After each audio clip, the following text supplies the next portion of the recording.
За гадаад зээлийг ашиглах нь бол зөв өө. Тэгээ ашиглахдаа хэдүүлээ бас нэг ингээд ирэм дараатай ашигламаар байна.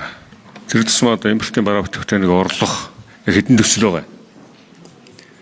Тэгээ үр өгөөж нь одоо бас ирэмэлсэн тоо баримтууд байна уу? За нэгтгэс бол дараа нь хэдэн эхэлсэн байгаа ер нь одоо энэ олон төслүүдээс те. Тэгээ эхэлж чадахгүй байгаа нь хэд байгаа? Ямар учир шалтгаан байгаа? За тэр тусмаа энэ төсөв нэмэгдэх асуудал байгаа даа. Тэгээ төсөв одоо ер нь ганцхан гадаадын зээлийн хөрөнгө оруулалтаар гэхээс илүүтэй ер нь л ингээл төсөв хөрөнгөөр хийж байгаа ажлууд ч гэсэн тэр. Төсөв бол ингээд ямар ч үндэслэхгүйгээр эсвэл ингээд харилцан адилгүйгээр нэмэгддэг. Бүр одоо өмнөх жилүүд бол Хинтээ аймгийн одоо 1 км зам бол 3-4 тэрбум байлаа шүү дээ. Тэгэхэд одоо баруун аймагуудын бол 1.2-3 та ингээд нэг зайлвал. Тэг ийм одоо үндэслэл би өөрөө бол энэ автозамын төмөр замын мэргэжлийн одоо бас байгууллагт ажиллаж байсан хүн л дээ.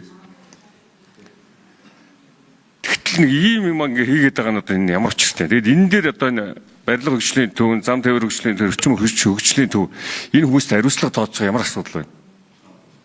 Энэ дээр одоо ямар одоо ахиц дэвшил гарч байгаа. Та энэ дээр нэг хариулт өгөөч.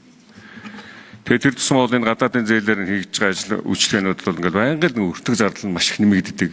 Харин улсын төсөвд одоо хамаагүй юм шиг юм ойлголтыг бол ингээд төрүүлээд байна л да. Энэ бол маш их хамаатай асуудал шүү дээ.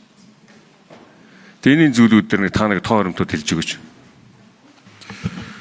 Сангийн сайд хариулна.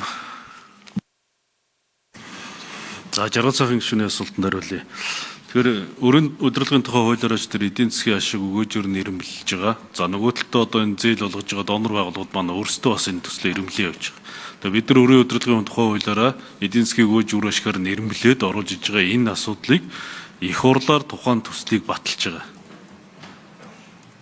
Тэгэхээр энэ төсөл өртөх өсөх асуудал бол энэ чинь санхүүжуулагч донор байгууллагууд маань давхар бас хяналтаа манай дотоод хяналтаас гадна тэд бас хяналтаа тавиа явж байгаа. Тэгэхээр энэ дээр одоо ямар нэгэн байдлаар сангийн яам үнэн өсөлтөд өсөх ийм асуудал байхгүй.